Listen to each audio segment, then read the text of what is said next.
Buongiorno, io sono Vez e bentornati in questo nuovo video di Economia Pop. Sigla.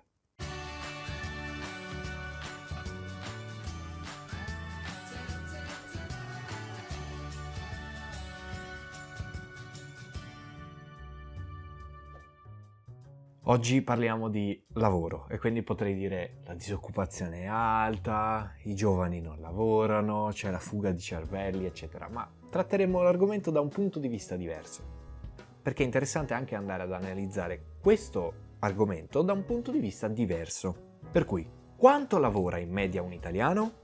Come sempre su questo canale, prima di andare a rispondere, partiamo da una premessa.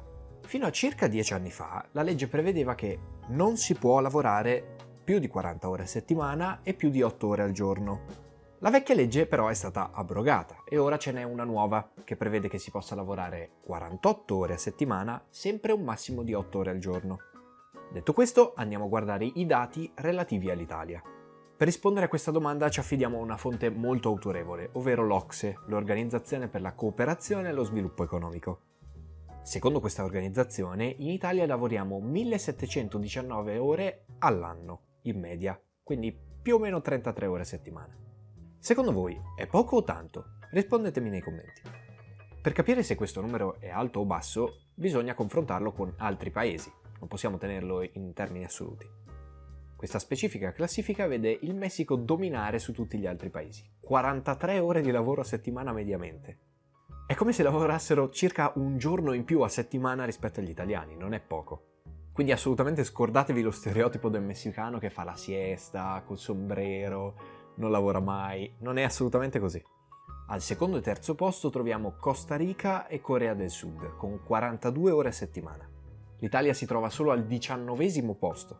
Come ben saprete, e non mi stancherò mai di dirvelo, questi dati non hanno molto senso posti in questo modo, se non ai fini della curiosità. Se vogliamo realmente confrontare dei paesi, bisogna prenderne di simili.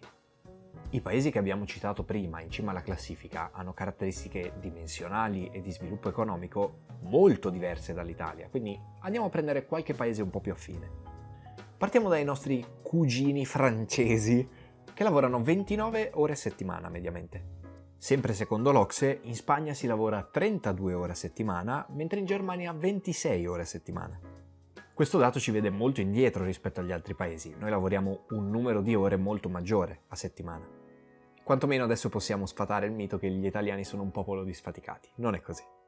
Pensate che in Giappone, un paese che noi vediamo come super produttivo, si lavora molto meno che in Italia, ma questa è solo una chicca. Come in molti altri video non mi piace dire i dati e basta senza fare un mio commento personale, quindi ora arriva la mia riflessione. In Italia abbiamo un tasso di disoccupazione del 9,5%, uno dei più alti in Europa.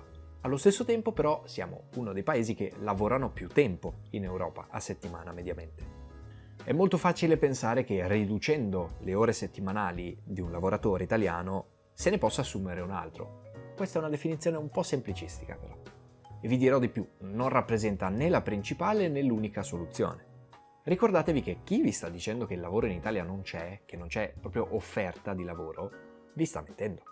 Noi, come ogni altro paese sviluppato, abbiamo bisogno di lavoratori e soprattutto di lavoratori qualificati. Quello che succede in Italia è che assumere un lavoratore costa un sacco di soldi. Il datore di lavoro non è per niente incentivato ad assumere nuove persone perché gli costa tanto. Se vogliamo diminuire il tasso di disoccupazione, a mio parere è necessario, prima di tutto, come priorità assoluta, abbassare il costo del lavoro. E se non vogliamo o non possiamo abbassare il costo del lavoro, almeno dare un incentivo per l'assunzione. In conclusione, ricordiamoci sempre che l'economia di un paese passa attraverso le sue aziende principalmente. E questo significa che anche se alcuni amministratori di azienda si comportano in maniera scorretta, questo non significa che dobbiamo abbandonarli a loro stessi o aumentare il costo del lavoro così tanto. Le imprese vanno tutelate e aiutate. Questo è un discorso che non piace molto agli italiani perché siamo un popolo di lavoratori e non di datori di lavoro, però se continuiamo a bastonare i datori di lavoro non assumeranno quei lavoratori in più che ci sono e che sono disoccupati attualmente. Però, amen, siamo fatti così, culturalmente siamo dalla parte dei lavoratori, quindi che ci vuoi fare? Non che io non sia dalla parte dei lavoratori, attenzione, però diciamo che bastonare continuamente i datori di lavoro non è il massimo, andrebbe anche preso il punto di vista delle persone che ti danno lavoro, anche se pensiamo che guadagnino un sacco, che non abbiano problemi, eccetera. I datori di lavoro in Italia hanno un sacco di problemi e i lavoratori spesso non se ne accorgono. Sto continuando a parlare a caso, quindi è meglio chiudere qui il video. Io vi invito, se vi è piaciuto, a mettere like, commentare, condividere, iscrivervi e attivare la campanellina, ma soprattutto, come sempre, tra poco appariranno dei riquadri con altri miei video bellissimi, quindi andate a vederli.